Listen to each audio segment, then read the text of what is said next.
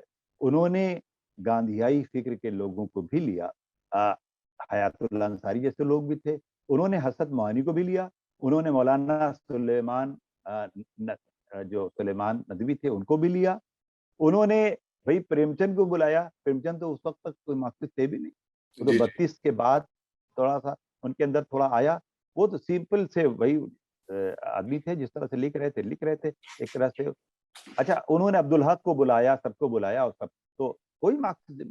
اور سجاد ظہیر نے اگر یہ سمجھداری نہ کی ہوتی تو اتنا بڑا مومنٹ پھر کھڑا نہ ہوتا ہے. کیونکہ ہندوستانی معاشرہ بنیادی طور پر مذہبی معاشرہ ہے.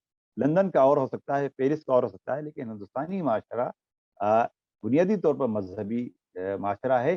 اس لیے انہوں نے مارکسسٹ ہونے کی، کمیونسٹ ہونے کی شرط نہیں لگائی. یہ بڑی عقل مندی کی.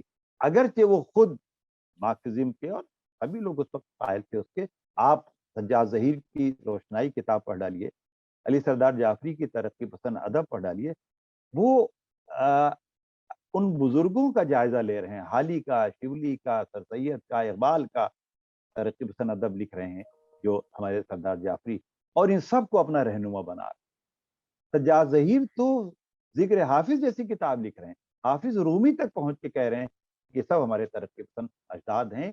اور ہم نے تو صرف اتنا کیا کہ جو انسان دوستی کی روایت ان بزرگوں کے ذریعے، آپ پیغمبران سخن پڑھے ہیں علی سردار جعفری کی، جس میں کبیر ہیں، نذیر ہیں، غالب ہیں، میر ہیں، یہ سب کو لیا اور آ کے رک گئے اور کہا کہ ہم نے صرف ایک پلیٹ فارم بنا دیا انسان دوستی کی روایت کو، اور اس طرح ہم ان کے آگے ہو گئے.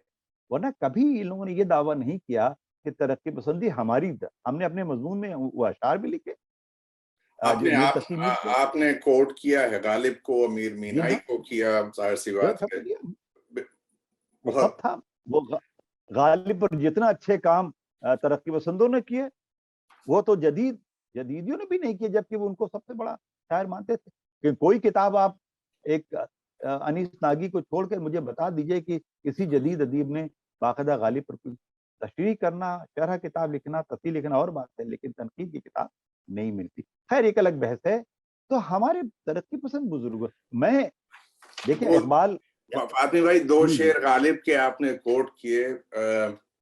اردو ادب میں ترقی پسند تحریک کی ادبی خدمات کے عنوان جی جی سے، جی اور بڑے اچھے لگے کہ قدو گیسو میں قیسو کوہکن کی آزمائش ہے، جہاں ہم ہیں وہاں دار و رسم کی آزمائش ہے.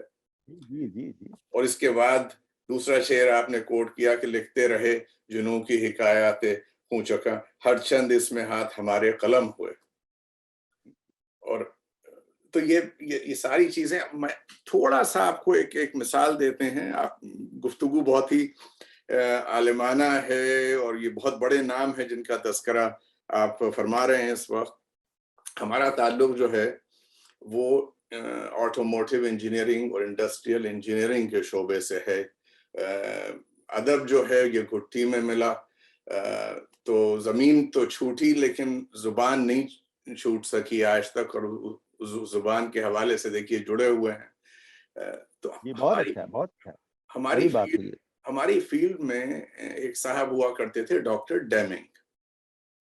ڈاکٹر ڈیمنگ جو ہیں وہ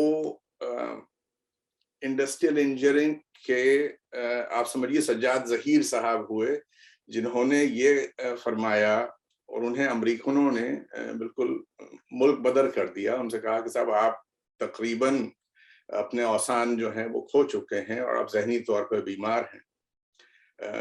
تو ان کا فلسفہ یہ تھا کہ صاحب کہ آپ جو چیز بن رہی ہے آپ کے پلانٹس میں، ہنری فورڈ صاحب نے گاڑیاں بنانی شروع کی تھیں اسمبلی لائن پہ. تو انہوں نے کہا آپ یہ جو کوالٹی انسپیکٹر رکھے ہوئے ہیں ان کا کیا فائدہ ہے؟ کوالٹی تو سورس پہ ہونی چاہیے. آپ اچھا پرزہ لے کے آئیے، پرزہ اچھا ہی ہو، اسے دیکھنے کی اور اچھے پرزے خراب پرزوں میں ڈھونڈنے کی ضرورت نہیں ہے، قطعی کوئی ضرورت نہیں ہے۔ تو یہ ان کا ایک فلسفہ تھا جو جاپنیز نے اپنایا۔ اچھا یہ تو ایک دوسری کہانی ہے پھر کبھی، لیکن ترقی پسند تحریک کے حوالے سے ایک بڑی عجیب و غریب مثال ذہن میں آئی صبح جب سو کے اٹھے کہ کنٹینیوس امپروومنٹ جو ہے وہ بیس ہے انڈسٹریل انجینئرنگ کی، جس میں ہماری عمر گزری کہ ایک پرزا بنتا ہے پلانٹ میں تو اس میں ایک وہ ہوتی ہے کہ صاحب یہ پرزا جو ہے وہ 40 منٹ میں بن رہا ہے، تو اب اس پہ ٹائم اسٹڈیز دیکھیں، میتھڈز دیکھیں، پروسیسز دیکھیں کہ کل ہم اسے 2 منٹ کم میں کیسے بنا سکتے ہیں، اس میں جو مٹیریلز یوز ہو رہے ہیں ان کی کاسٹ میں کمی کیسے آ سکتی ہے، اور جو چیز آج 1 روپے میں بن رہی ہے وہ کل 90 پیسے میں ہم بنا سکیں گے اسے یا نہیں بنا سکیں گے، اور اس میں سے 2 منٹ کم کیسے ہوں۔ تو خوب سے خوب تر کی تلاش جو ہے یہ ایک فطرت انسانی ہے۔ تو اگر انسان کی فطرت میں آگے بڑھنا ہے تو کیا ترقی پسند تحریک بذات خود کوئی ایک ایسی تحریک کہ جو لوگ اس میں فرض کیجئے کہ کچھ لوگ ایسے ہیں جنہوں نہیں جڑے ترقی پسند تحریک سے، تو کیا وہ ہم انہیں یہ تو نہیں کہہ سکتے کہ وہ تنزلی پسند تھے؟ ہر انسان فطرتاً ترقی پسند ہوتا ہے اور وہ چاہتا ہے کہ حالات بہتر ہوں، فکر بلند ہو۔ ایک شعر ہے کہ سوچ آگے بڑھے تو بات بنے، صرف عمر رواں سے کیا حاصل۔ تو سوچ تو آگے بڑھتی رہنی چاہیے۔ تو جو لوگ نہیں جڑے ان چاہے وہ سید احمد خان کی تحریک ہو یا سجاد ظہیر صاحب کی تحریک ہو، اور جنہوں نے جو مارکسزم کی طرف نہیں گئے یا سوشلسٹ کمیونسٹ تحریکیں جو تھیں ان سے نہیں جڑے، تو کیا یہ ان کے لیے ایک ایسی چیز تھی کہ وہ ترقی پسند تحریک جو ہے ان کے بینر تلے نہ آنے سے کیا انہیں کوئی نقصان پہنچا، یا جو لوگ جڑ گئے انہیں کیا فائدہ پہنچا؟ اس پہ کچھ فرمائیے گا۔ دیکھیے میں نے آپ سے ابھی عرض کیا کہ سجاد ظہیر کی یہ دانشمندی تھی کہ انہوں نے آ کے اپنی اس تحریک اس پلیٹ فارم پر سب کو جوڑا۔ جو مارکسسٹ تھے وہ تو تھے ہی، جو مارکسسٹ نہیں بھی تھے، اور جی جی ایک جیسا کہ آپ نے کہا کہ ہر جینوین آدمی یا ہر جینوین شاعر ادیب ترقی پسند ہوتا ہے۔ بھائی حالی تو مارکسسٹ نہیں تھے، لیکن شعر کہہ رہے ہیں کہ ہے جستجو کی خوب سے ہے خوب تر کہاں، اب دیکھیے ٹھہرتی ہے جا کر نظر کہاں۔ سبحان اللہ، غالب بھی سبحان تو جا کر کہاں، سبحان اللہ۔ تو اب یہ اچھا غالب کی جو شعر پڑھے آپ نے، وہ غالب تو مارکسسٹ نہیں تھے، اس لیے مارکسسٹ ہونا کوئی شرط نہیں تھی، کمیونسٹ ہونا کوئی شرط نہیں تھی، پر یہ ہے کہ آپ ایک مریضانہ ذہنیت کے مالک نہ ہوں، آپ ظلم کے حامی حمایتی نہ ہوں، آپ سرمایہ داری کے حمایتی نہ ہوں۔ ایک اچھا رومانٹک شعر بھی پروگریسو ہوتا ہے۔ ترقی پسندی کا ہرگز یہ مطلب نہیں ہے کہ ہر وقت مزدور اور کسان اور غربت اور افلاس یا سرخ پرچم کی بات چیت کی جائے، نہیں، ایسا بالکل نہیں۔ بھائی ڈپٹی نذیر احمد نے پہلی مرتبہ مڈل کلاس کی لڑکیوں کو دکھایا، اصغری اور اکبری، وہ ہمارے ترقی پسند تھے۔ داستانوں کو چھوڑ کر، ما فوق الفطری عناصر کو چھوڑ کر ایک ریئلسٹک ناول ہے۔ حتیٰ کہ مثنوی میں بھی دیکھیے، گلزار نسیم اور سحر البیان کو چھوڑ کر زہر عشق جیسی مثنوی لکھی جا رہی ہے، جس میں ایک سوداگر ہے، ایک لڑکا ہے، ایک لڑکی ہے، اب وہ ایک الگ بات ہے کہ عاشق کیسا ہے، معشوق کیسا ہے، الگ بات ہے۔ پھر آپ دیکھیے کہ پہلی مرتبہ حالی محبوب کی بات نہیں کر رہے ہیں، بلکہ کہہ رہے ہیں اے ماؤ بہنوں بیٹیوں، دنیا کی عزت تم سے ہے۔ وہ ماں، بہن اور بیٹی کو لے کر آ رہے ہیں۔ اچھا، جو رومانٹک پوئٹری ہو رہی ہے اختر شیرانی کے ذریعے یا جوش کے ہاں، وہ بھی ایک جیتے جاگتے معشوق کے ذریعے ہو رہی ہے۔ جوش نے تو معشوق کو چلمن سے نکال کر لا کے جنگل میں کھڑا کر دیا, خانقاہ میں کھڑا کر دیا. اختر شیرانی نے بھی, حسرت موہانی نے, ایک دیکھیے یہ ایک ارتقا ہے پورا. یہ بالکل جو ترقی پسند شعراء ہیں وہ آئسولیشن میں نہیں کہہ رہے ہیں. اگر جوش حالی نہ ہوتے, اگر اقبال نہ ہوتے, اگر جوش نہ ہوتے, حسرت موہانی نہ ہوتے, اختر شیرانی نہ ہوتے, تو کیا مجاز کہہ پاتے کہ تیرے ماتھے پہ یہ آنچل بہت ہی خوب ہے, لیکن تو اس آنچل سے ایک پرچم بنا لیتی تو اچھا تھا. سبحان یہ اللہ صرف تسلسل سبحان کے اللہ ساتھ سبحان اللہ تسلسل کے سبحان ساتھ چل رہا ہے. حسرت موہانی جو خالص رومانی غزل کے شاعر ہیں, وہ تیرا کوٹھے پہ ننگے پاؤں آنا یاد ہے. آپ سوچ سکتے تھے کہ 10-20 سال پہلے کوٹھا اور ننگے پاؤں اور دوپہر کی دھوپ کا ذکر آ سکتا تھا کہیں لکھنؤ کی غزل؟ لیکن دھیرے دھیرے دھیرے دھیرے لا رہے ہیں ترقی پسندوں نے. ٹھیک اور آگے جا کر ایک عام عورت کو, بلکہ میں کہوں کہ ایک غریب عورت کو, ایک بدصورت عورت کو لا کے کھڑا کیا. ادب اور عوام کے رشتے ایسے جوڑے. آپ سوچیے کہ پریم چند کی کہانی بوڑھی کاکی پڑھی, آپ تصور کر سکتے تھے کہ ادب میں کبھی کسی بوڑھی عورت کا بھی ذکر ہوگا؟ لیکن بوڑھی کاکی مرکزی کردار بن کر آتی. اس کا اندھا پن, اس کی غربت, اس کی بیچارگی ہی اس کو بڑا بناتی. آپ نے اگر امیر بوڑھی کاکی جیسی جی جی نہیں آپ نے امیر مینائی بوڑھی کاکی جیسی کو کوٹ کیا. شعر ہے امیر مینائی کا کہ خنجر کہیں چلے تڑپتے ہیں ہم امیر, سارے جہاں کا درد ہمارے جگر میں ہے. درد ہمارے آپ نے مضمون میں اپنے کوٹ کیا. جان ایلیا جی صاحب جی کا ایک شعر, یہ جو آپ نے بدصورتی خوبصورتی کا تذکرہ کیا, تو تذکرتاً آ گیا کہ یہاں تو جاذبیت بھی ہے دولت ہی کی پروردہ. یہاں تو جاذبیت بھی ہے دولت ہی کی پروردہ, یہ لڑکی فاقہ کش ہوتی تو بدصورت نظر آتی. بس صورت نظر آتی. اب دیکھیے یہ تو جان تو بہت بات کے شاعر ہیں, بالکل لیکن ہمارے یہ پہلے کے لوگ سب ایک کامن لڑکی کو کھڑا کر دیا لا کے. ایک ایسی لڑکی, ایک ایسی عورت جو دھنیا, اتنا خوبصورت کیریکٹرز پیش کیے گئے, حسن و جمال, عارض و رخسار کا ذکر کہا, لیکن دھنیا ایک معمولی عورت ہے جس کی ساری پھٹی ہوئی ہے, جس کے سر کے بال چیکٹ ہیں, اور وہ اردو ناول کی سب سے بڑی ہیروئن بن جاتی ہے. تو یہ جو پریم چند نے کہا تھا اپنے خطبے میں کہ ہمیں حسن کا معیار بدلنا ہوگا, تو انہوں نے تو بدل کے دکھایا. تائی ایسری کو لے آئے. اگر تائی ایسری نہ آئی ہوتی تو کرشندر نے جو تائی ایسری کہانی لکھی, دراصل بوڑھی کاکی کا ہی چربا ہے. اور جو عصمت چغتائی نے ننھی کے نانی, بچھو پھوپھی, یا آنندی غلام عباس نے لکھی, یا رزو باجی تک چلے آئیے قاضی عبدالستار کے, یہ سب ایک بدلتے ہوئے حسن. آپ دیکھیے ہمارے نقادوں نے ادب اور زندگی, ادب اور سماج, ادب اور عوام, ادب اور تہذیب, یعنی کتنی بحثیں کی, کتنی کتابیں, کتنے مضامین لکھے گئے. مجنون صاحب کی پوری کتاب کا نام ہی ادب و زندگی, احتشام صاحب کی کتاب کا نام ادب اور سماج ہے. تو ادب اور معاشرہ, یہ بحثیں پہلے نہیں تھیں جو ترقی پسندی کے بینر تلے ہوئے.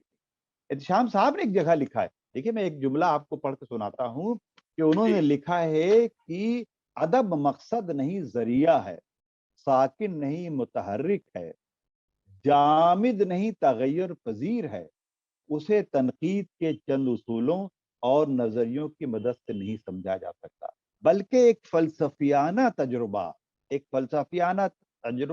اور تاریخی تجزیہ ہی کام آ سکتا ہے. تاریخی تسلسل کے ساتھ آپ کو سب کو دیکھنا ہوگا. اور مارکسسٹ نقادوں نے یہ زور دیا کہ جو جدلیاتی مادیت ہوتی ہے, یہ ٹکراؤ ہوتا ہے تہذیبوں کا, اس کے اصولوں پر ادب کی پرواہ کریے. تو آپ اسے, ہم کہتے ہیں سب کو نہ مانیے آپ, لیکن ابھی جان کا آپ نے شعر سنایا, اور کتنے شعر ایسے ہیں اب کہ جو سماجی رشتوں میں بندھے ہوئے ہیں, کتنا. تو یہ ایک کیا پلٹ ہوئی, ادب کا جمالیاتی شعور بدلا, ادب اور سماج کے رشتے بدلے, اور یہ سب ہم نے اپنے بزرگوں سے سیکھا. چنانچہ ہم نے پہلا کام اپنا نذیر اکبر آبادی پر کیا. جب میں پہلی ملازمت کرنے گیا آگرے میں سینٹ جانس کالج میں, تو وہاں نذیر سے میرا سابقہ پڑا. تو میں نے کہا رہی تو نذیر جیسا عوامی شاعر ہے ہی نہیں, اور ہم نے ادب اور عوام پر بات ہی نہیں کی. عوامی شاعری فوک پوئٹری ہم نے چھوڑ دیا, ہم نے سارا اپنا فوک لٹریچر چھوڑ دیا, ہم نے تو خسرو کو بھی نہیں اپنایا ٹھیک سے, ہم نے جائزی کو چھوڑ دیا, ہم نے نہ جانے کبیر کو چھوڑ دیا, نتیجہ کہ نقصان ہو گیا, اور ہم نذیر کو بھی چھوڑنے تیار تھے. تو ہم نے اس طرح کی بحثیں کرنی شروع کر دی, اور ہم نے اپنے ترقی پسند بزرگوں سے بھی ڈیفر کیا کہ اسے ایک رومانی شعر آ گیا.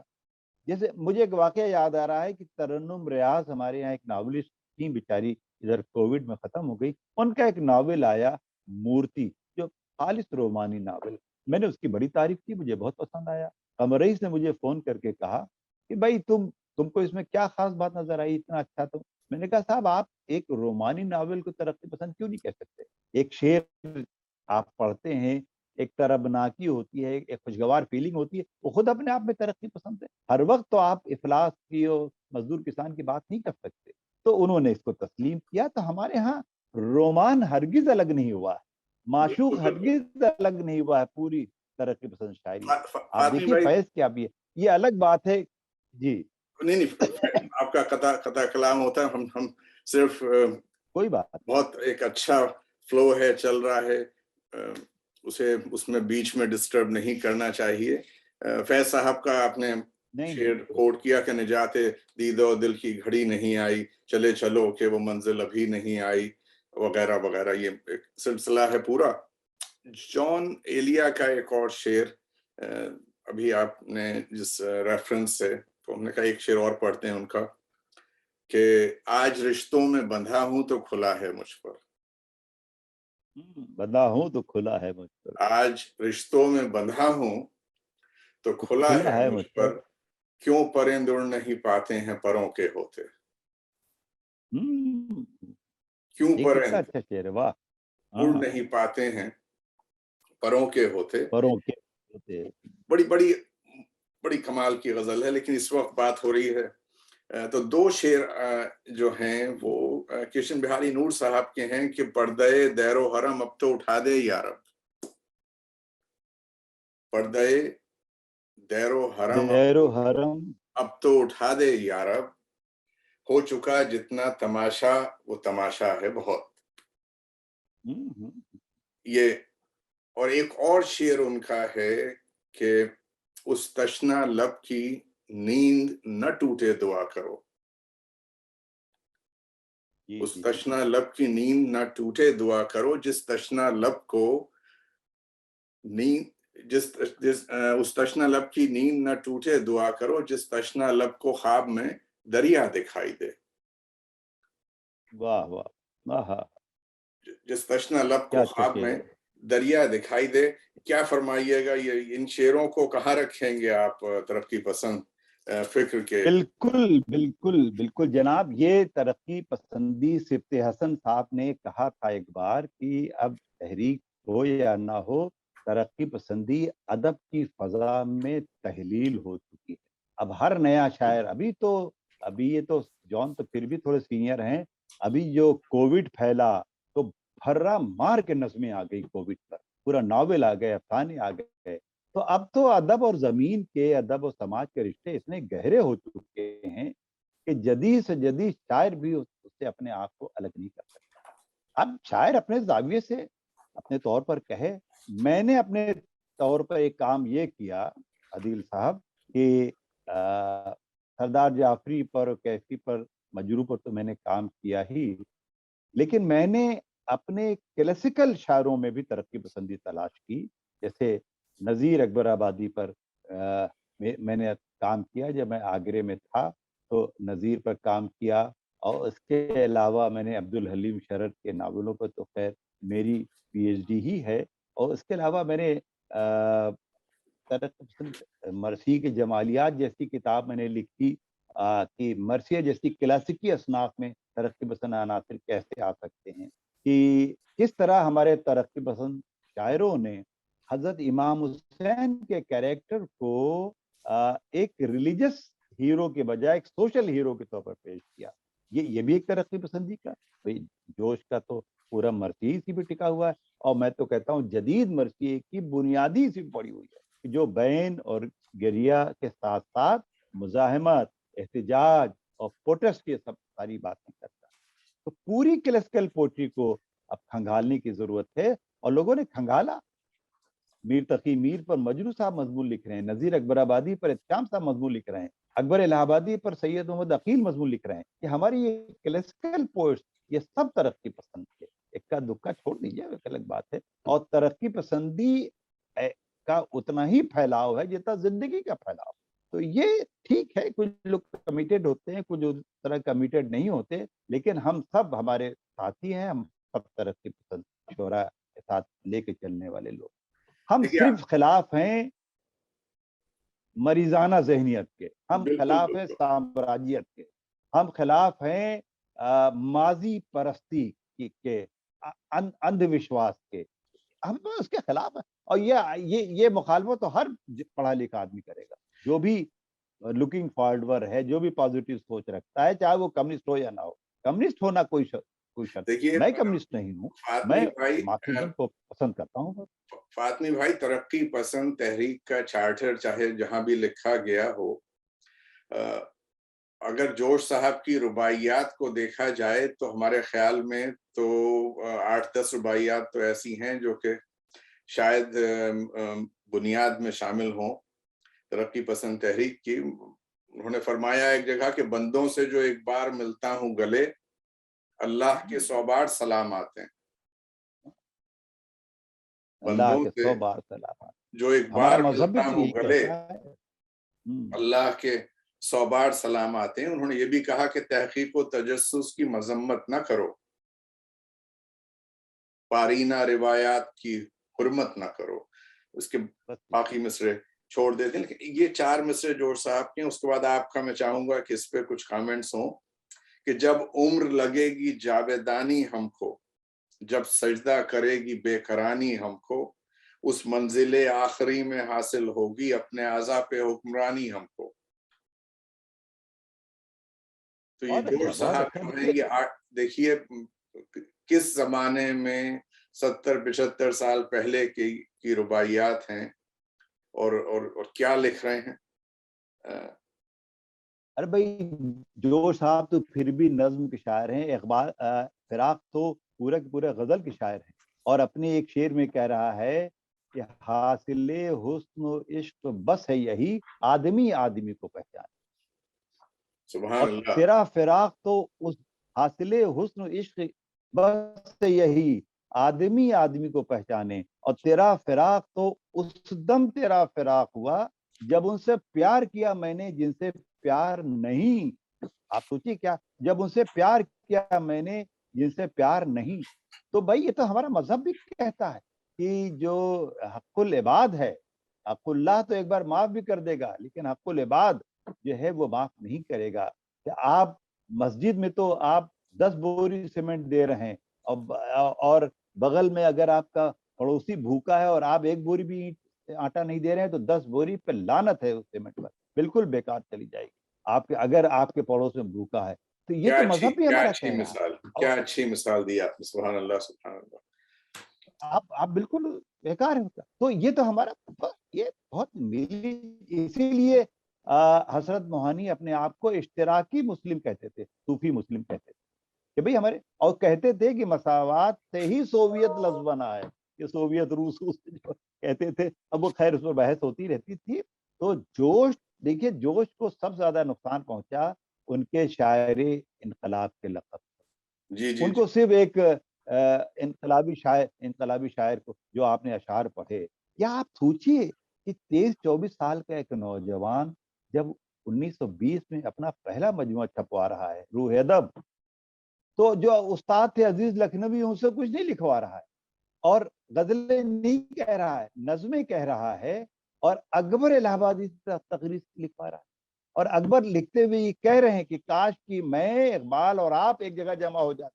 آپ سوچئے کہ کہاں اکبر کتنے سینئر، پھر اقبال کا توتی بول رہا ہے، اور اس وقت اکبر یہ کہہ رہے ہیں کہ کاش کہ میں، اقبال اور آپ جمع ہو۔ تو انحراف کر رہا ہے وہ اپنے سسٹم سے، زمیندارانہ نظام سے انحراف کر رہا ہے، اپنی لکھنؤ کی روایتی غزلیہ شاعری سے انحراف کر رہا ہے۔ تو جوش سے بڑا ترقی پسند شاعر کون ہو سکتا ہے؟ لیکن ہم نے ان کی ترقی پسندی کے اوپر ٹھیک سے بحث نہیں کی۔